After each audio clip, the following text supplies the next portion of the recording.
Welcome to Around Ramadan, a new program focusing on the different social, cultural activities that happen throughout Kuwait for this holy fasting month. We've visited and covered a variety of events that are being organized throughout the country specifically for this month, from exhibitions to football matches and much more. We've also visited a variety of multinational Muslim communities to see what it's like to celebrate Ramadan away from home. So let's get started.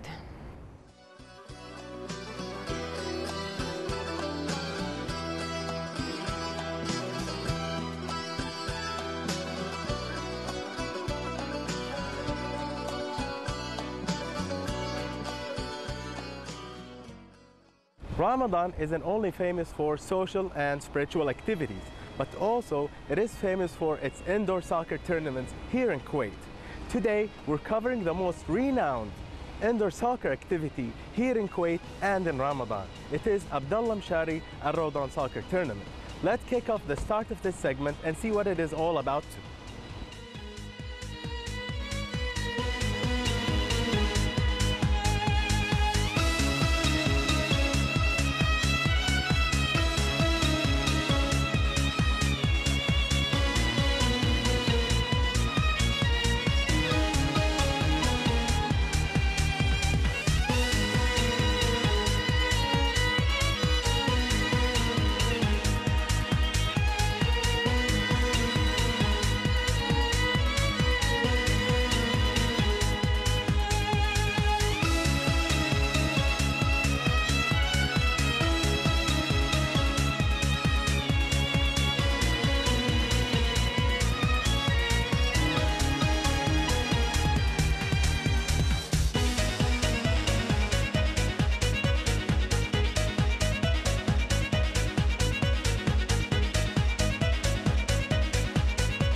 In Ramadan, many social and cultural events take place in Ramadan to encourage the brotherhood and care between the people in Kuwait. And tonight at Thai Center, we are here to highlight such an event. It's the Iftar dinner. Let's see what's all about. Abstaining from food, drink, sexual intimacy, and smoking during daylight hours. Being idle talking, seeing things that are not to be seen. And then the exceptional fast, or the best fast, is to abstain all useless activities.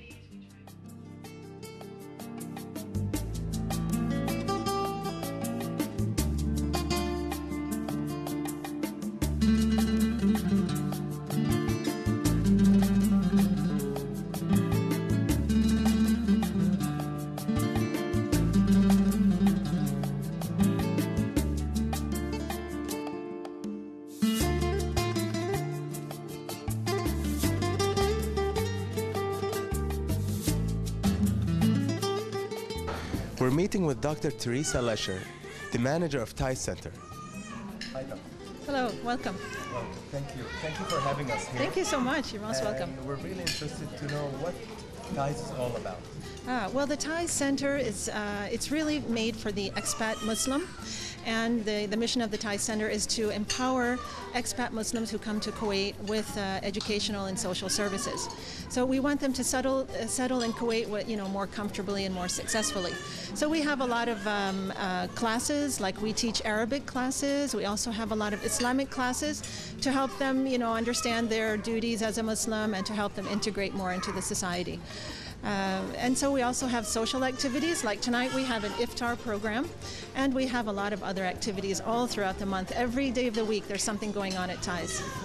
So can you tell us basically what's the whole deal about here, about the iftar dinner?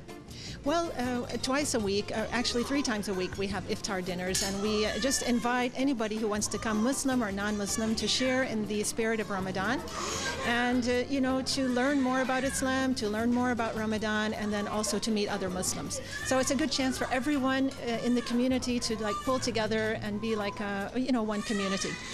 So what do you really highlight when you teach about Islam and the Arabic culture? Well, the Arabic culture, of course, we teach about, you know, how to understand, you know, like differences between Western and Arab culture. So this is one thing. But as for the Islamic culture, we really try to focus on the basic duties of the Muslim and also some of the social aspects, so the Muslim can integrate into society, being very productive, very positive, you know, a very integral part of the community. We want to promote solidarity.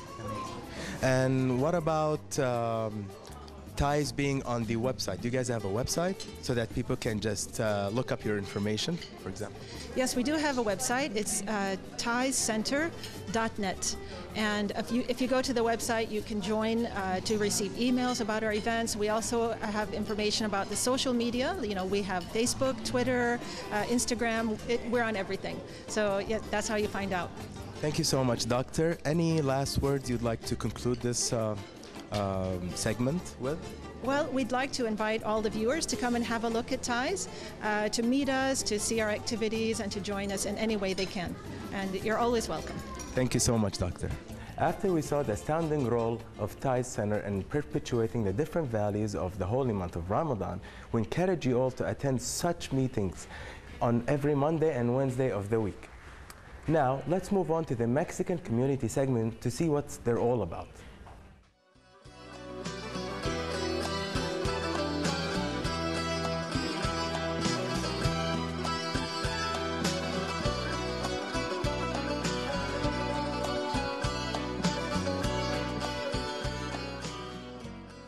We're starting off today's episode in a family home, joining the Mexican community for iftar and learning a little bit about what it's like to be Mexican living in Kuwait. With me right now is Aletia, and she's going to explain a little bit about the local community. Welcome, and tell me what it's like to live here in Kuwait so far from home.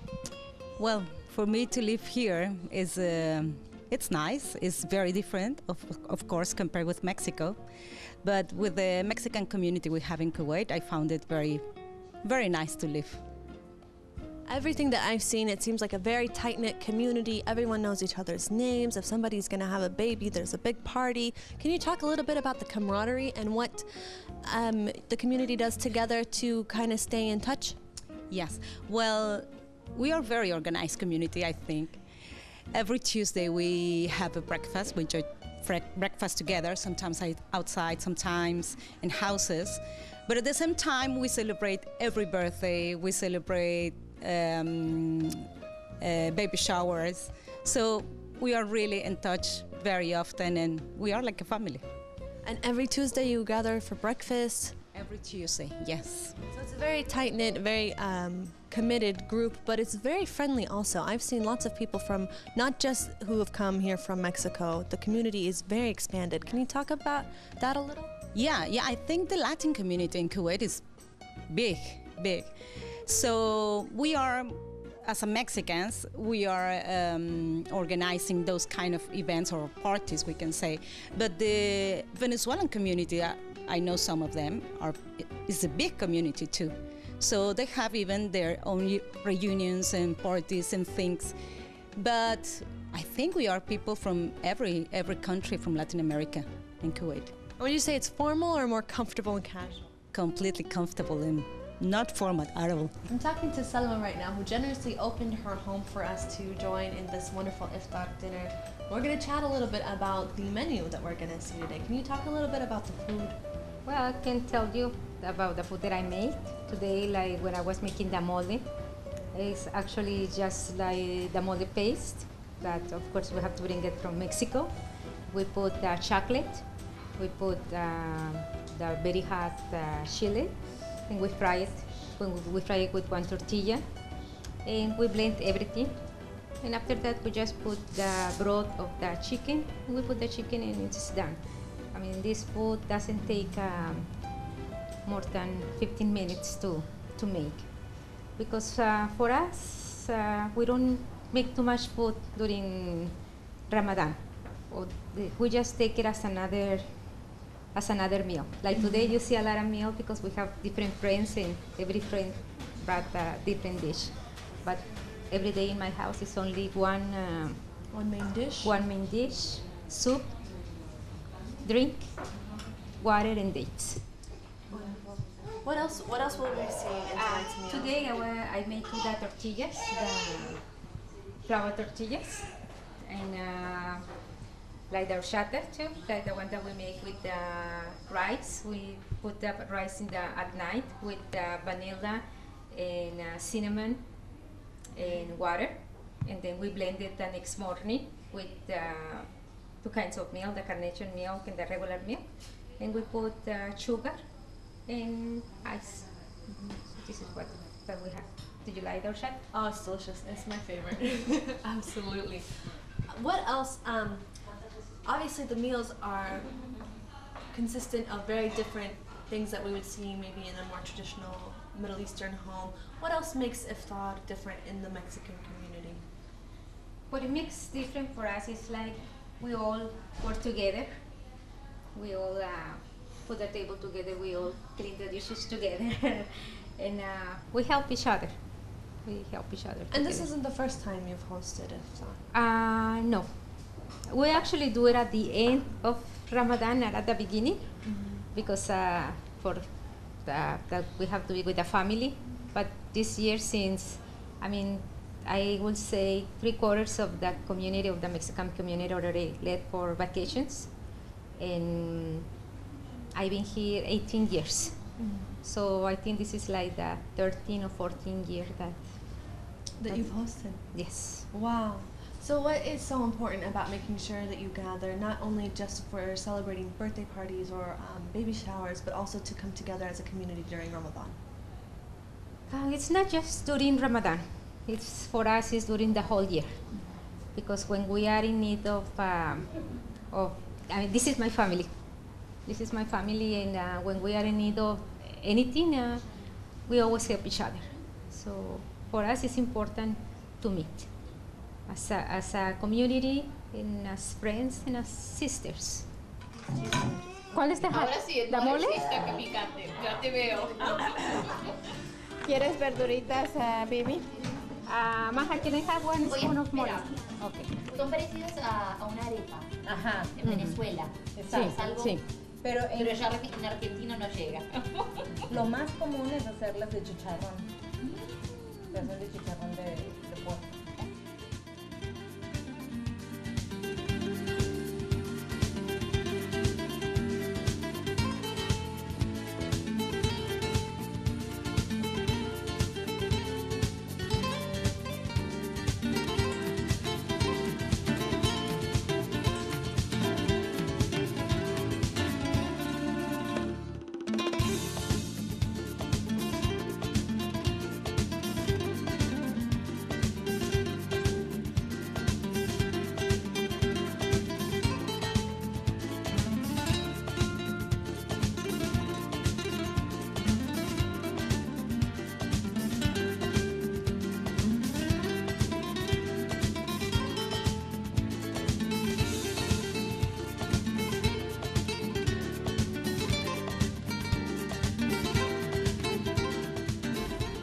After great food and even better company, that wraps up our time here with the Mexican community. Now it's time to go see Sarah and see what it's like to celebrate iftar with the Indonesian community.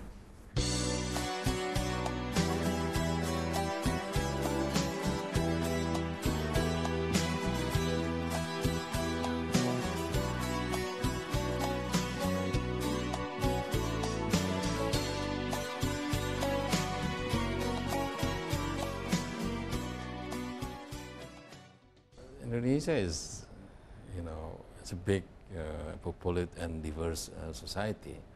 Of course, many are Muslim, and Ramadan for them is very special. Well, before Ramadan, they prepare themselves how to celebrate the Ramadan, because this is not only a celebration but also spiritually. So what they do is that many areas in Indonesia, they have kind of like, traditional and custom. But majority what they prepare is that, physically, I see one or two area, before Ramadan coming, they go to, let's say for, together to one spot like, like a river, they just, washing. The spirit is that they want to clean up the body before entering Ramadan, And then in Indonesia is, Islam also influenced by others. So in customary, they have like celebration, like, they have like something what they call it, in the mosque is to wake up people during for go to mosque, and also reciting and go together reciting Al-Quran, and also not to mention is that the dish they find a special dish in its regional its province in Indonesia. They're very special dish for the Ramadan. And this is very interesting. So they approach Ramadan, not only for spiritually, this is, this special month for Islam to celebrate, but also for celebration. Because at the end of Ramadan, this unlike in here, you can see in country like Indonesia, Malaysia, Brunei Darussalam, which influenced by custom, we go together, go back to our home. That's why a lot of them migrate to, let's say, from Jakarta. They walk, and then during Ramadan they go back home in their home, and find their mother and father for celebration of Ramadan. They spend like a month and big celebration. So it's very crowded during Eid Al-Fitr, the end of Ramadan. They have a big celebration in that area. One day, old Kuwait lady want to see what is Ramadan in Jakarta. We arrange that, and they stay in Jakarta in a hotel, and they face like that. They see that, and then after return from Jakarta, old lady, our friends, invite me said that, ambassador, this is first time in our life you celebrate, festivities like that one. People never sleep during the night, with the drum, takbir, all day. This is what Indonesian approach. Of course, in the city, in the village, they are different, but in the spirit it's like that. So that's what Indonesian approach. Ramadan. For preparation for Ramadan, I have to prepare like that, because I have to go. I have to, let's say, one day in here, one night. We have like Tarawih here, all for the community, and break fasting. One night of the month, and then after that I have to go like a touring for its community. They have the package. For next week with Arya, I have to go there. The same thing, breaking Ramadan and also Salat Jama'ah in that community. So the whole Ramadan, we've been very busy, visit community to community in the, but start in our embassy.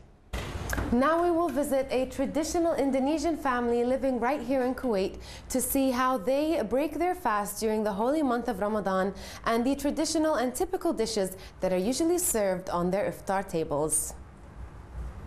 From Indonesian, it is common to have sweets during the starting of iftar. So usually the most popular dishes is this called kolak. It's actually a mix of sweet soup from palm sugar and coconut milk, and then we put banana and pumpkin and sometimes mung beans. And then we also have like sweet snacks like this one called klepon. We use glutinous rice flour and then coated with shredded coconut, and then inside we put palm sugar. so it will pop in your mouth, especially during when it's warm. And then we continue after usually the Indonesian, and then we'll have the Maghrib together with all the family, and then reciting Quran, and then after that we continue to the big meal, to the big menu. The common for the Indonesian is always there is a steamed rice. So steamed rice, white steamed rice, and then with the companion, we have this one is very popular in Indonesia, maybe all over the world. This one called rendang. This is originated from the West Sumatra, and it's cooked for a very long hours.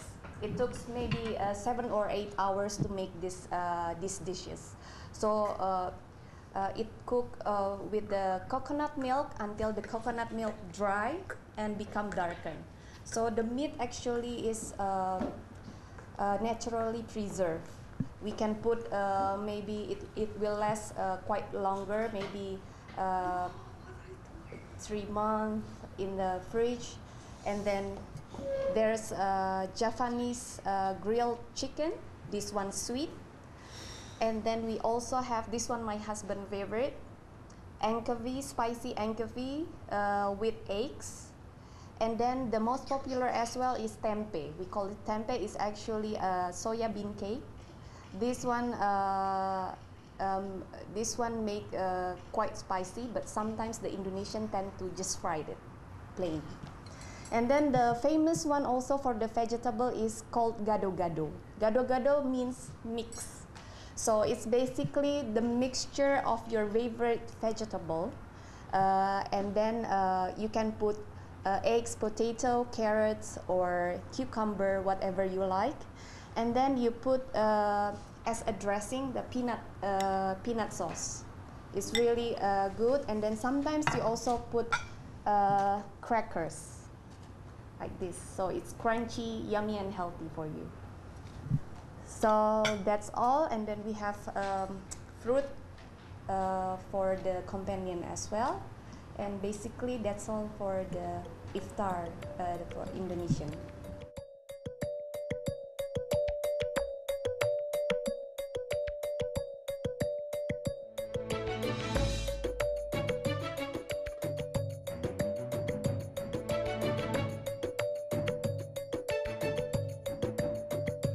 Assalamualaikum ya akhi ya ukhti. Assalamualaikum ya akhi ya ukhti. Salam salam hai saudaraku. Semoga Allah merahmatimu. Salam salam wahai semua. Semoga hidup jadi bahagia. Bila hati terasa sedih, bila jiwa terasa hantam, mungkin kita sudahlah lupa.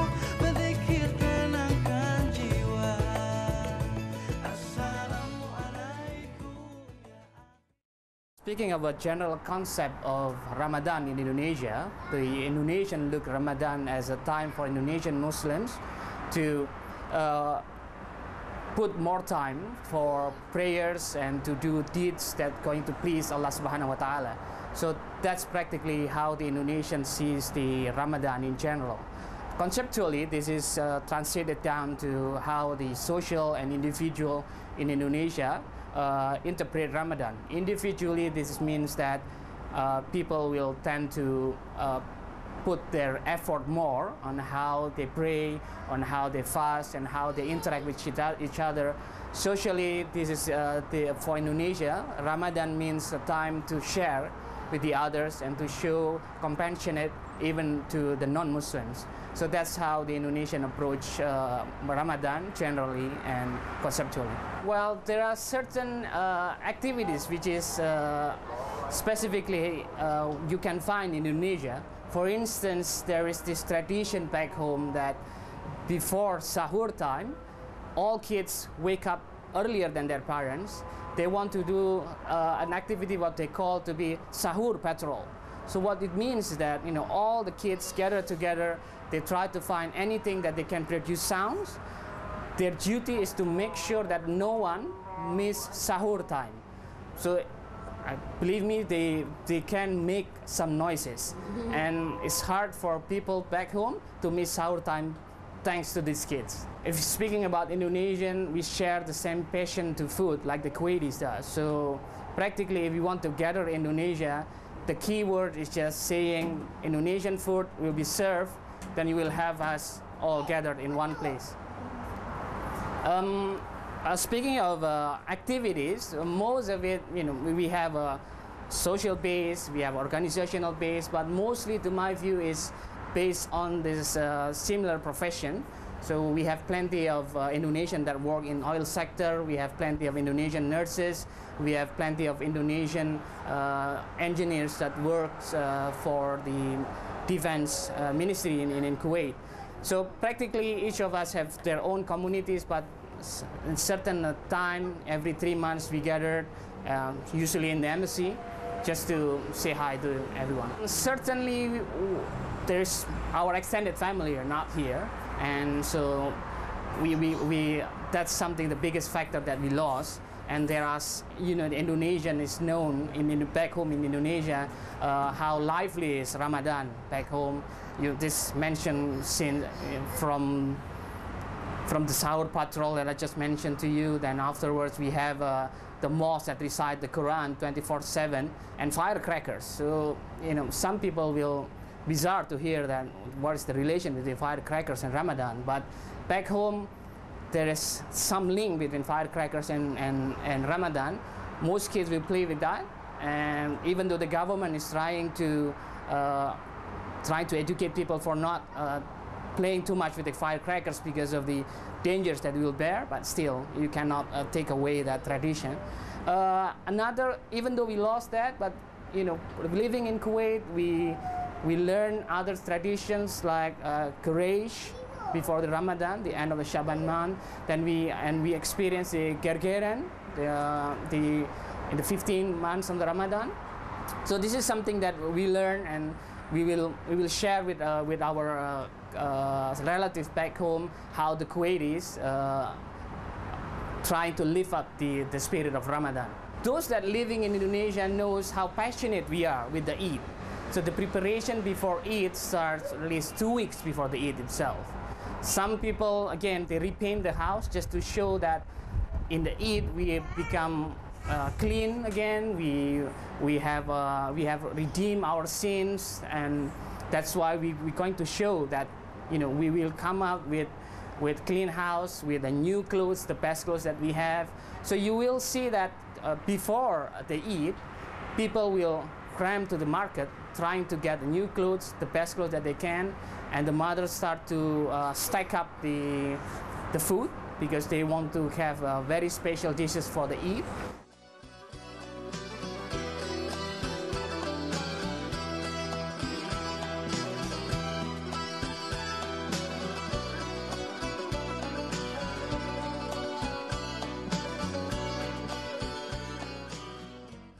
That wraps up another episode of Around Ramadan. Thank you, a hearty thank you to everyone who helped us make this episode possible, and thank you for watching. Join us again next week as we continue to explore what it's like to celebrate Ramadan right here in Kuwait.